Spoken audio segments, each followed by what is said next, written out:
Hi guys, Parshan here, back with another video. So in this video we are going to see the t-test. It is a bit tedious video but we'll ace it out. Application sample size less than 30.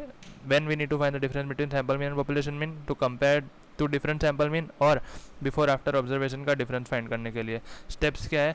सबसे पहले hypothesis form कर दो, कौन सी वाली, null hypothesis और alternative hypothesis, null hypothesis and alternative hypothesis, right. Second step, find out t value. T value जो होती है वो डिपेंड करेगी type of the t test.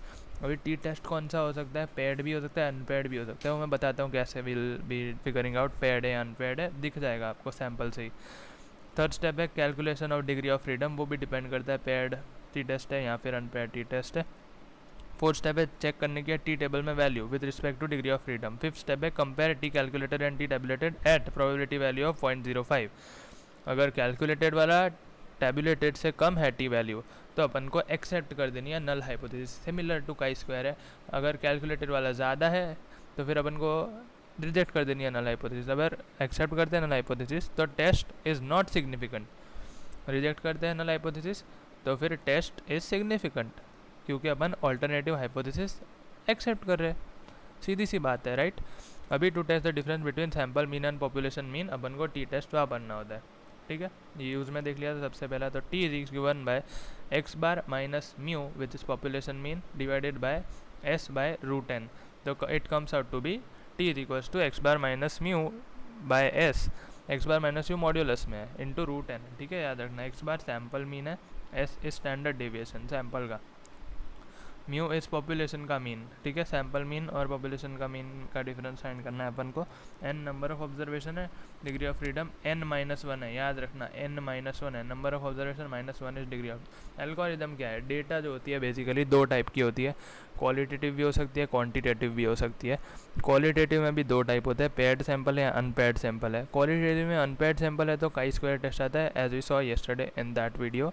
सो अभी we got no concern about paired sample, so let's switch on to right away to quantitative data. It is उसमें to measure the difference between means which is significant or by chance normal distribution has to be present. The data, the sample might be paired or unpaired.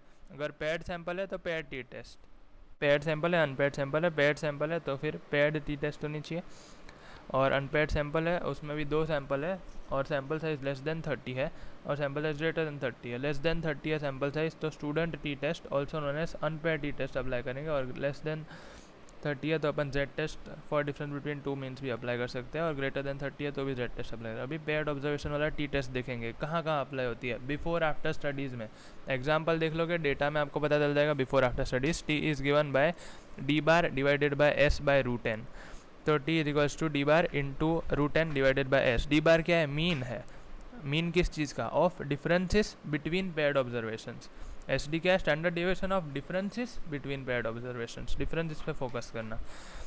N sample size है, degree of freedom n-1 है। Don't worry यार, exercise कर लेते हैं, will be seeing. चलो शुरू करते हैं, एक्सरसाइज हो जाएगा। एक्सरसाइज देख लो, ड्रग दिया है 12 वॉलंटियर को, डिफरेंस इन सिस्टोलिक बीपी में, पेयर्ड डेटा है, दिख रहा है अपन को, ठीक है। कैसे, before drug after drug, before after studies, कौन सी test, pair t test apply करेंगे। इतनी सारी डेटा दे दिया, कंक्लूड करना है ड्रग इन जनरल अब इफेक्टिव है कि नहीं, क्या है। सबसे पहला step hypothesis, drug is not accompanied by increase in systolic blood pressure, H1। Alternative hypothesis, drug is accompanied, paired t test will be है। क्यों, क्योंकि डेटा क्वांटिटेटिव है, सैंपल साइज लेस देन 30 है, एक ग्रुप है बिफोर आफ्टर स्टडी है, group same है, before after study है। T is given by d bar into root n by s, तो डी क्या है, इंडिविजुअल सैंपल का अपन को फाइंड करना है। कैसे फाइंड करेंगे, पहले तो डी बार फाइंड कर देना है, सिग्मा डी अपॉन एन, तो 31 आ जाता है, डिवाइडेड बाय 12, एन 12 है, 2.583 आ जाता है। फिर अपन को ये चीज़ अप्लाई करनी है ऊपर, डी माइनस डी बार, डी क्या है, x2 माइनस x1 है, after minus before. Standard deviation is given by sigma of D minus D बार का whole square divided bye n-1, तो जो नीचे आया था सिग्मा वाला वैल्यू उसको अपन को यहाँ सब्सटीट्यूट कर देना है, n-1 मतलब डिग्री ऑफ फ्रीडम फाइंड कर देनी है, 12-1 11 हो जाता है, तो स्टैंडर्ड डेविएशन अपना आ जाता है 3.088 mm ऑफ Hg, ठीक है। तो अभी टी अपन स्टैंडर्ड डेविएशन फाइंड किया अभी तो अपन है, अभी टी की फॉर्मूला में सब्सटीट्यूट करेंगे, d bar into root n divided by standard deviation, तो डी बार अपन का आ गया था ऊपर रूट एन रूट 12, टी आ जाता है 2.989, अभी डिग्री ऑफ फ्रीडम आ जाता है 11, तो 11 वाले कॉलम में अपन देख लेंगे डिग्री ऑफ फ्रीडम में, प्रोबेबिलिटी वैल्यू 0.05 वाले में अभी कैलकुलेटर वाला 2.989 आ जाता है, और टी टेबल वाला टेबल देख लिया था कल अपन ने, वैसा ही एक टेबल होता है सिमिलरली, वैसे ही अपन का देख पहले चेक करा हुआ है, क्वेश्चन में दिया होगा otherwise table will be having, तो चेक कर लेना कौन सा ज़्यादा है, कैलकुलेटेड या फिर टैबुलेटेड। यहाँ दिख रहा है सीधा सीधा calculated is greater than tabulated. So test जो अपन ने करा था वो सिग्निफिकेंट माना जाता है, मतलब कि अपन नल हाइपोथेसिस रिजेक्ट करेंगे, ऑल्टरनेटिव हाइपोथेसिस एक्सेप्ट करेंगे। इंटरप्रिटेशन क्या है भाई, कि drug is accompanied by increase in systolic blood pressure significantly। ठीक है, ये हो गया पेयर्ड टी टेस्ट। यार अभी चलो अनपेयर्ड वाला भी कर देते हैं फटाफट से, टेंशन मत करो, बस थोड़ी सी फॉर्मूला ज़्यादा है ये सब टेस्ट में, विल भी रोज़ रोज़ याद लिखेंगे तो फिर हो जाएगा पैसिवली। चलो कर देते हैं अभी। Let's go. Unpaired t test, t is given by x bar minus y bar divided by s under root of 1/n1 plus 1/n2। थोड़ी ज़्यादा फॉर्मूलाज है बट नोट डाउन कर देंगे एक छोटी सी कॉपी में, and will be revising it every day. X bar क्या है, एक्स बार जो होता है फर्स्ट दो सैम्पल है, ठीक है, पेयर्ड सैम्पल है, तो पहला वाले का मीन इज़ एक्स बार, दूसरे वाले का mean is why bar. n1 क्या है, number of observation of first data set, और n2 क्या है, number of observation of second data set, second sample जो भी बोल सकते हैं।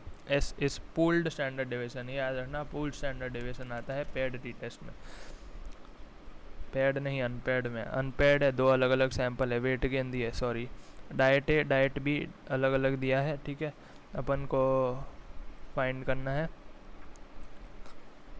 कि two diets does not differ, वो पहला वाला है, ऑल्टरनेटिव हाइपोथेसिस है डिफ़र करती है, ठीक है। Unpaired t test will be used, क्यों, क्योंकि क्वांटिटेटिव है, लेस देन 30 है, और टू डिफरेंट ग्रुप्स है, ठीक है। टी की फॉर्मूला अपन को पता है, अभी फॉर डाइट है, फॉर डाइट भी अलग अलग से विल बी फाइंडिंग इट। तो फॉर डाइट है पूरी टेबल बना देनी रहेगी, एक्स वाली और फिर एक्स माइनस एक्स बार, तो एक्स बार कहाँ से आएगा, सिग्मा एक्स अपॉन n1 से, तो 25 माइनस 28 माइनस 3 आ रहा है, फिर उस चीज़ को स्क्वायर करके x minus x bar whole square वाले में डालना है, क्योंकि अपन को टी वाली फार्मूला में x minus x bar whole square चाहिए, ठीक है। क्यों कर रहे हैं वो भी पता होना चाहिए ना यार, ये फार्मूला में डालना है, इसलिए अपन सबका एक साथ ही कर देते हैं, जैसे ईजी हो जाए टेबल फॉर्म में ही, ठीक है। S1 फाइंड कर दिया अपन ने, standard deviation sigma x minus x bar square divided by n1 minus 1, तो ये तो आ गया अपना 380 divided by 12 minus 1, which comes out to be around, S1 square comes out to be around 34.54। फिर फॉर डाइट बी के लिए similarly अपन को सेम ही चीज़ करनी है, वाई बार फाइंड करके फिर ऐसे कर करके अपन ने S2 स्क्वायर फाइंड कर दिया। अभी पूल्ड स्टैंडर्ड डेविएशन, पूल्ड क्यों बोलते हैं, दोनों का कंबाइन करना है इसलिए, ठीक है। तो उसकी फॉर्मूला क्या है, n1 s1 square plus n2 s2 square divided by n1 plus n2 minus 2, ठीक है। तो वैल्यू सब्स्टिट्यूट कर देनी है, गुम मत हो जाना सब्स्टिट्यूट करने में, एकदम शांत माइंड दिमाग से करना, हो जाएगा। टी वाले उसमें वैल्यू सब्स्टिट्यूट कर दी, डिग्रीज ऑफ फ्रीडम की फॉर्मूला क्या, n1 प्लस n2 माइनस 2 है, ये डिग्रीज ऑफ फ्रीडम है। फिर कैलकुलेटेड टैबुलेटेड का डिफरेंस, टैबुलेटेड वाला ग्रेटर है तो टेस्ट, टैबुलेटेड वाला ग्रेटर आता है मतलब test is not significant, null hypothesis को एक्सेप्ट कर दो, ऑल्टरनेटिव हाइपोथेसिस को रिजेक्ट कर दो, इंटरप्रिटेशन में लिख दो कि जो दोनों डाइट है they do, these two diets they do not differ on increase in weight of experimental animals, जिनके ऊपर ये डाइट ट्राई की गई थी, ठीक है। ख़त्म हो गया अनपेयर्ड वाला भी, ठीक है। फिर से देख लेना अगर नहीं समझ में आया, मुझे भी थोड़ा स्टार्टिंग में प्रॉब्लम हुआ था, बट ट्राई करते रहेंगे, कभी फेथ नहीं लूज़ करना है। Thank you so much for having faith in yourself, until next time keep shining you rock star and have faith in each and every cell of your body. So फिर से देख लेना, tension मत करो, सब हो जाना है। Peace out.